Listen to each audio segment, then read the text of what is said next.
Dans le tutoriel d'aujourd'hui, c'est la suite de nos expérimentations avec la retouche photo. Cette fois-ci, on va prendre un visage, on va le transformer en zombie, donc le avant-après. Je vous conseille de prendre votre propre photo, mais si jamais vous préférez ne pas le faire, vous pouvez toujours aller sur Pexels. Ensuite de ça, ce que vous avez besoin, c'est des textures pour ajouter sur la peau du personnage. Ça n'a pas besoin d'être nécessairement des textures humaines, ça peut être n'importe quelle texture organique ou autre. Faites un peu de recherche puis de tests pour arriver au bon résultat. Vous allez avoir beaucoup de matériel sur Pexels pour vous aider.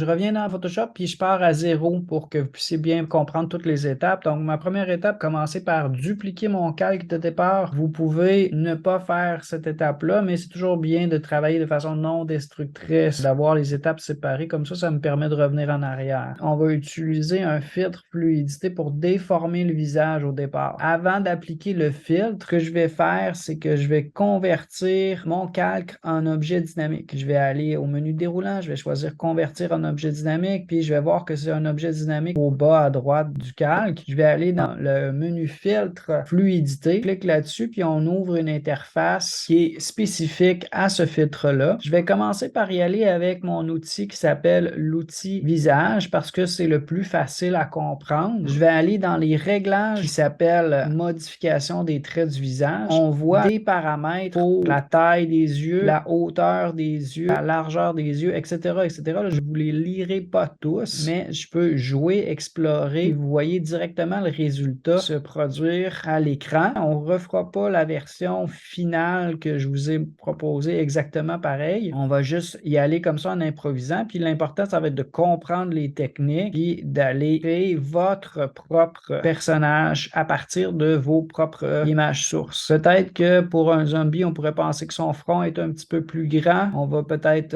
élargir la mâchoire un petit peu pour y donner un petit look homme des cavernes, mais évidemment, vous pouvez faire ce que vous voulez. D'autres outils qu'on pourrait regarder, outils déformation avant, on voit bien là par l'icône qu'est-ce que ça fait. Dans le fond, j'ai deux réglages à ajuster avec ça, c'est taille puis pression. Taille, c'est le diamètre de mon outil, puis la pression, c'est la pression avec laquelle je vais pouvoir utiliser si ça va vite ou plus lentement. Donc, je pourrais exagérer, disons, les sourcils froncés. Et si jamais je trouve que je suis allé trop loin, un outil qui est tout de suite en dessous de ça, qui s'appelle outil reconstruction, avec lequel je peux passer par-dessus des endroits où est-ce que j'aurais manqué mon coup, puis revenir à l'état initial. Ensuite de ça, j'ai deux autres outils que j'aurais tendance à essayer. C'est un outil qui s'appelle contraction. Lorsque je l'utilise, tous les pixels sont attirés vers le centre du cercle. Fait que je vais rapetisser ses yeux, par exemple. À l'inverse, vous avez l'outil dilatation. Encore une fois, j'ajuste le diamètre, puis je clique, puis ça va de gonfler.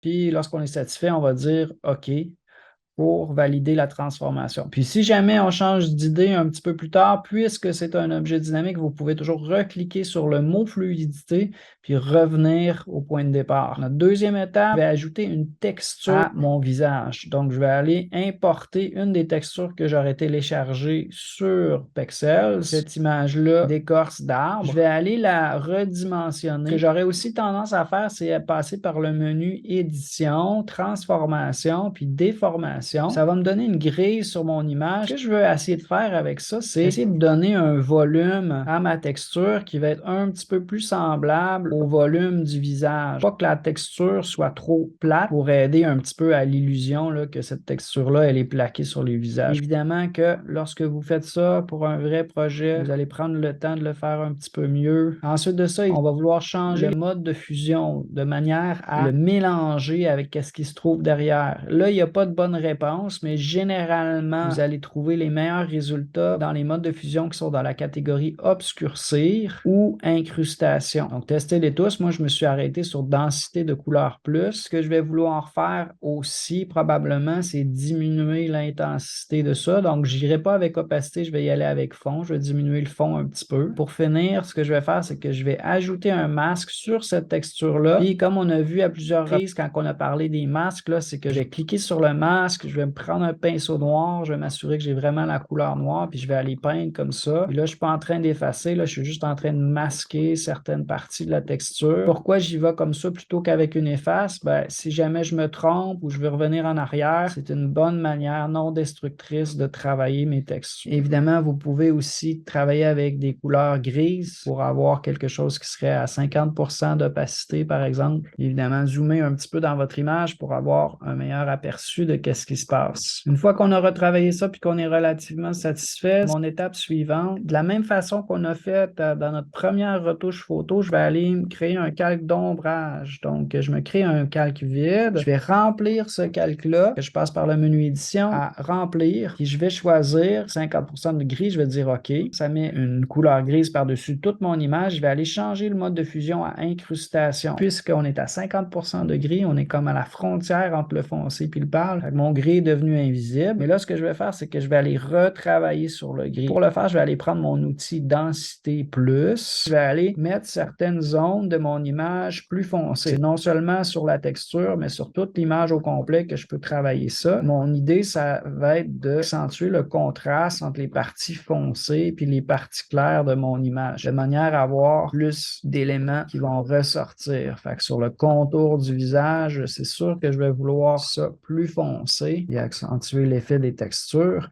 À l'inverse, je pourrais prendre mon outil densité moins, puis aller rendre certaines parties beaucoup plus illuminées. Donc, par exemple, ses yeux. Donc, si vous n'êtes pas sûr qu'est-ce qui est en train de se produire là en ce moment, je vais juste mettre ce calque-là en solo. Ça, c'est, disons, mon calque d'ombrage que je suis en train de travailler par-dessus le visage qui vient affecter ce qui se trouve en dessous. Mon étape suivante, ce serait de rajouter un calque de réglage. Donc, je vais aller dans mes réglages, puis je vais aller ajouter le calque de réglage niveau. Vous pourriez prendre niveau ou courbe. Moi, je vais prendre niveau ici. Je vais prendre l'image, puis je vais la mettre plus foncé dans l'ensemble. Puis nos calques de réglage, ça va venir avec un masque ou vous pouvez toujours l'ajouter. Moi, j'en ai un déjà. En ce moment, ça l'affecte toute l'image au complet. Donc, si je veux enlever un petit peu de cet effet foncé-là à certains endroits, j'ai juste à peindre en noir. Encore une fois, là, on répète cette même technique-là. Je vais aller prendre mon pinceau noir. Je vais augmenter le diamètre au niveau du visage. J'ai pas besoin que ça soit si foncé que ça. Je vais juste aller éclaircir certaines parties du visage que je veux mettre en valeur. Dernièrement, ce que je vais faire, c'est que je vais rajouter un peu de texture. Là, il y aura plusieurs façons de travailler, mais moi, ce que je vais vous proposer, c'est que je vais aller prendre mon outil dégradé. J'ai beaucoup de rouge dans cette image-là, fait que pour faire un contraste, je vais aller chercher des verts. Je vais aller choisir ensuite un dégradé radial. Je vais mettre un dégradé radial à partir du centre. Je vais rajouter un filtre sur ce dégradé-là qui s'appelle bruit. Je vais mettre une quantité assez élevée de ce bruit-là. Je vais dire OK. Là, je vais venir changer mon mode de fusion à lumière tamisée. Si je trouvais que c'était trop exagéré, baisser la quantité pour le fond. Ça donne une petite texture de plus, puis une petite teinte de vert. Vous pourriez aussi faire notre technique d'étalonnage de couleurs, passer par le bas de la fenêtre de calque. On va aller faire un calque couleur unie ici dans le bas. Ma couleur verte. Je vais changer son mode de fusion à lumière tamisée, et je vais jouer avec le fond pour avoir plus ou moins de cette teinte-là.